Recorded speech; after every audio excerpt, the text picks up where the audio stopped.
Will the New England Patriots trade back if Jayden Daniels is not available and select Michael Penix Jr.? We'll explore that here on today's Patscast.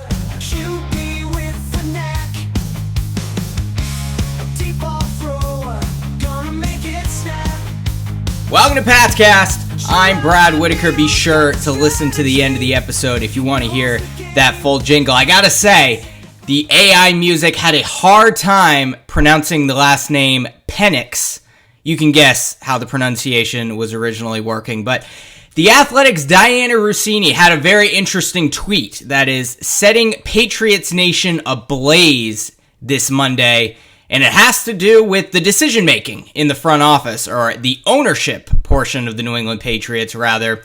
Russini says the New England Patriots are listening and taking calls from teams looking to move into number 3. Nothing new there. We know the Patriots probably going to take a quarterback at 3rd overall, but they're keeping an open mind in case a team like the Minnesota Vikings, the New York Giants, Las Vegas Raiders is willing to throw the bag at them.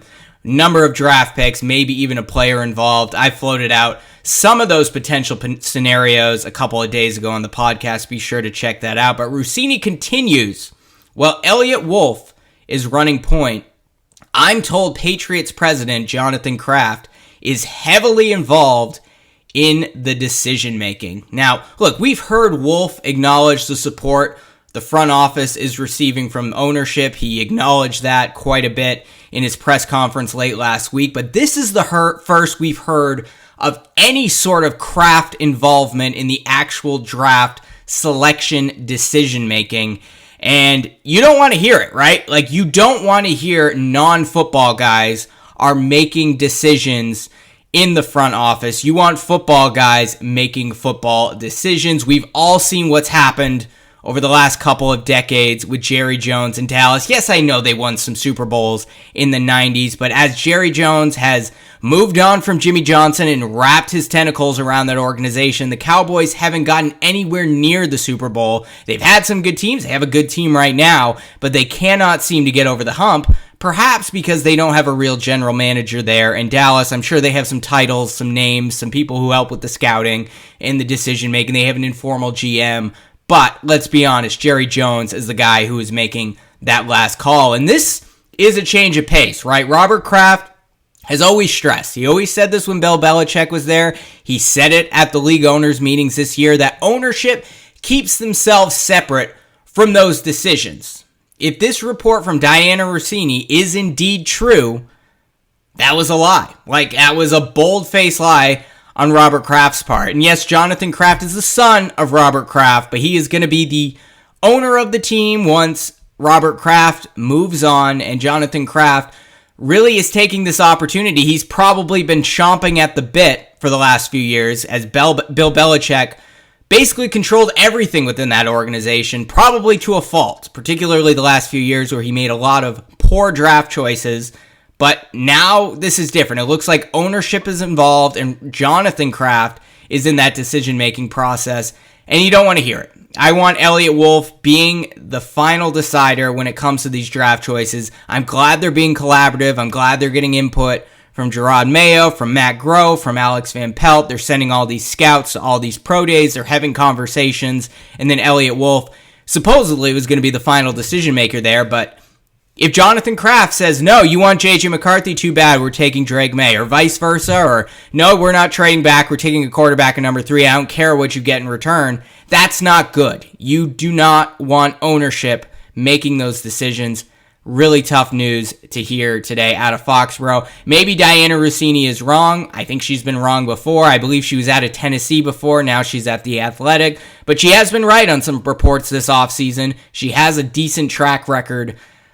I don't think she's just floating that out there. And Jonathan Kraft, I guess, is going to be part of the decision-making. And maybe if he's part of the decision-making now, he's going to be part of the decision-making going forward. And, you know, there's perhaps a reason that we know now why Elliott Wolf was not named the formal general manager. He's just the de facto GM at the moment.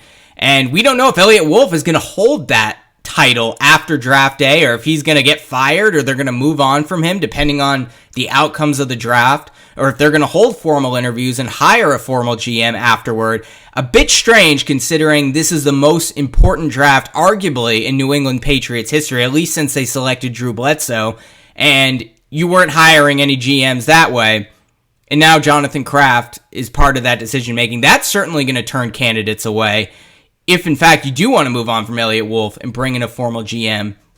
And we'll see how it plays out, but that's not news you want to hear out of Foxborough. Now, Sportskeeda's Tony Pauline, he's the guy who broke the story that the New England Patriots were very much interested in J.J. McCarthy. And whether or not you think the Patriots will select McCarthy, or if indeed they do on draft day, he was correct about that report. The Patriots are taking McCarthy seriously. They sent a lot of that cohort up to Michigan in the same way that they did North Carolina Drake May. Obviously, J.J. McCarthy had his own formal pro day. They've done formal interviews. They took him out to dinner. They're obviously interested in J.J. McCarthy, and Tony Pauline does have a great reputation, even if a lot of people haven't heard of the news outlet Sportskeeda. So I'm going to trust what he is saying here to an extent.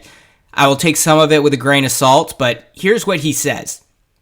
One well-placed source told me he was convinced the team, referring to the Patriots, would move down. In Indianapolis, the belief was that if the Patriots could not select Daniels, they would trade deep into round one and select Michael Penix Jr. Now, Pauline here is going off of what he was hearing at the Combine, which was a little while ago now. So again, take that with a grain of salt. A lot has happened since then. The Patriots really like Drake May. They attended his pro day. He's done a top 30 visit since. They will select him at number 3 overall, assuming May is available and Daniels goes number 2. However, Pauline reported this today. So if the Patriots are still thinking it's Jayden Daniels or bust, that would mean they are out on Drake May. Or perhaps they have J.J. McCarthy ahead of May on their draft board and will select him at number 3 instead.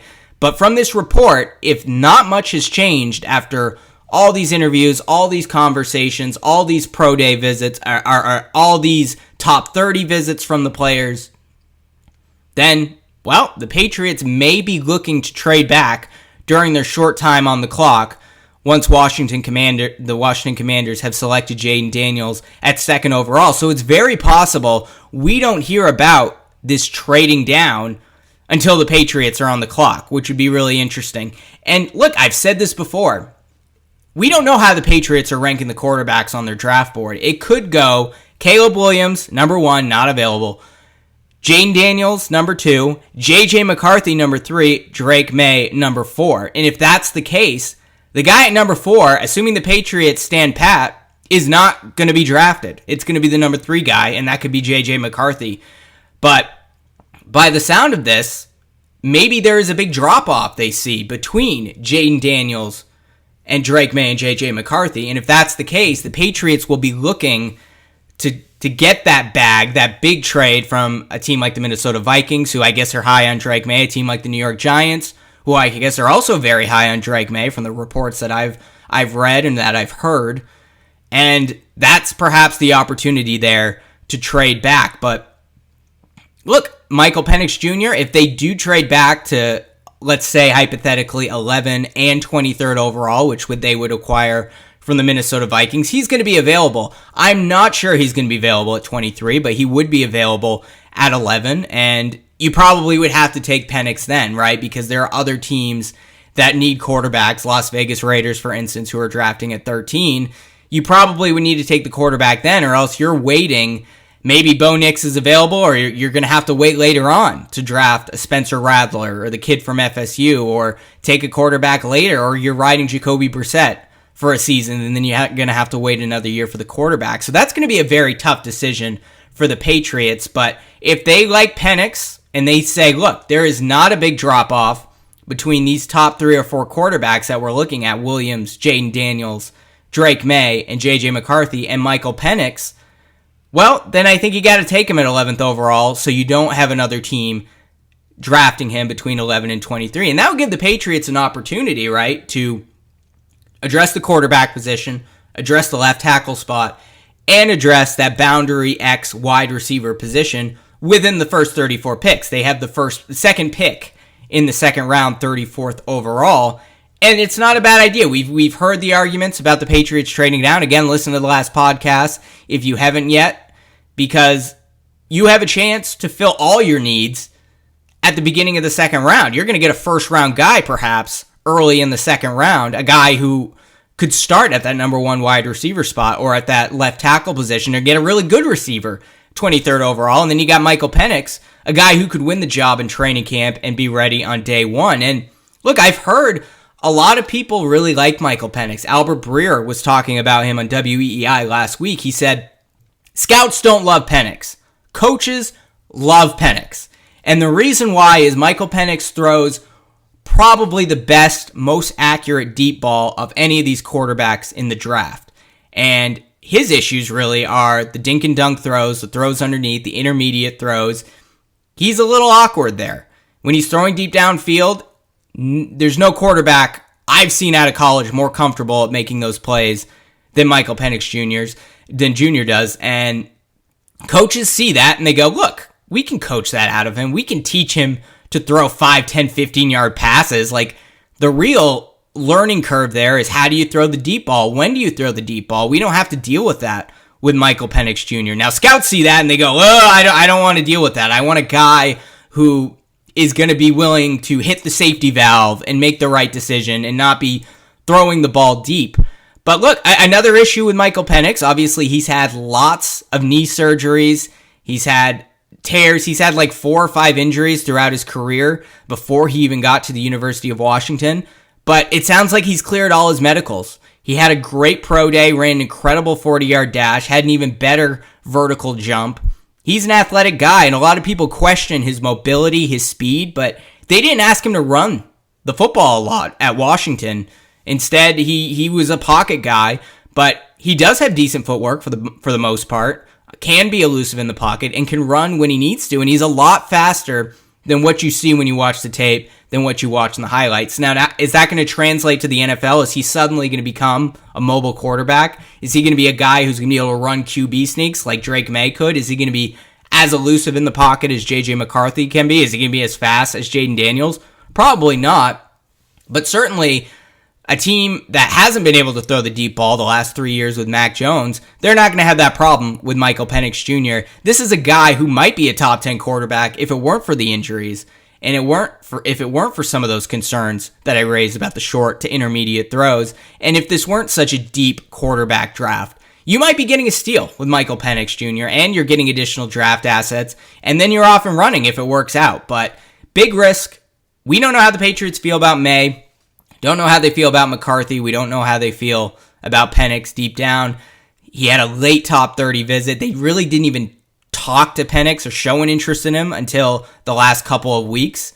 But he is that trade down option. And if the Patriots do get that bag offer, or if this report from Tony Pauline is true, that the Patriots really like Jayden Daniels and are not as high on the other quarterbacks, well, then perhaps that is the opportunity to trade back and get some of that additional draft capital and get the quarterback you think is almost as good or just as good as, say, a Drake May, who you could draft at 3rd overall.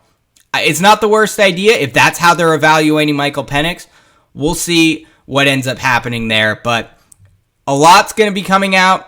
We don't know. It's lying season, right? It's going to be a lot of lies between now and the draft. We're just reporting what we see. We can't differentiate between the smoke screens and the accurate reporting. But Patriots are a lot more transparent than they've been in the past, so I'm more inclined to believe these reports than I would if Bill Belichick were there, who definitely played around with the media a lot more, definitely was much more Machiavellian in his approach.